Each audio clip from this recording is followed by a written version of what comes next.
দর্শক, আপনারা দেখতেই পাচ্ছেন আল্লামা মামুনুল হক সাহেব ঐতিহ্যবাহী নান্দাইল চণ্ডীভাষা হাই স্কুল খেলার মাঠে আজকে বক্তব্য রেখেছেন। লক্ষ লক্ষ জনতা তার সেই বক্তব্য শোনার জন্য ভিড় করেছিল। বক্তব্য শেষ হয়েছে। আল্লামা মামুনুল হক সাহেব এখন তিনি কিশোরগঞ্জের উদ্দেশ্যে রওনা দিবেন। ওখানে ওনার একটা প্রোগ্রাম আছে। দর্শক, দেখতেই পাচ্ছেন মানুষ, লক্ষ লক্ষ মানুষ, যেদিকেই চোখ যায় মানুষ আর মানুষ, লাখো মানুষের ঢল নেমেছে আল্লামা মামুনুল হক সাহেবের বয়ান শোনার জন্য। ওনার বয়ানের স্পিড শোনার জন্য লক্ষ লক্ষ মানুষ, দেখতেই পাচ্ছেন বিভিন্ন জায়গা থেকে ভিড় করছে।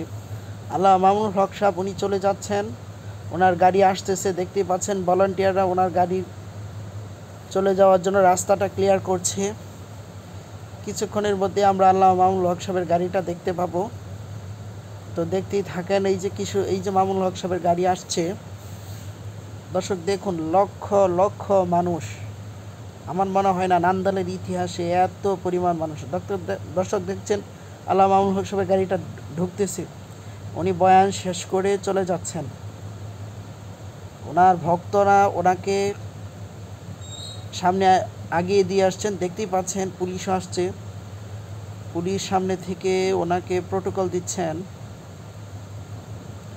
লক্ষ লক্ষ মানুষ, দেখতেই পাচ্ছেন দর্শক, ওনার গাড়িটা যাচ্ছে। আল্লামা মামুনুল হক সাহেবের গাড়িটা কিন্তু চলে যাচ্ছে। এই যে দেখতেই পাচ্ছেন সামনে যে গাড়িটা, এটাই আল্লামা মামুনুল হক সাহেবের গাড়ি। উনি গাড়ি দিয়ে কিশোরগঞ্জের উদ্দেশ্যে একটি প্রোগ্রামে চলে যাচ্ছেন। দর্শক দেখুন, লক্ষ লক্ষ জনতা তার গাড়ির পিছনে ছুটছে। মানুষ আর মানুষ, শুধু মানুষ আর মানুষ, যেখানেই চোখ যায় শুধু মানুষ আর মানুষ।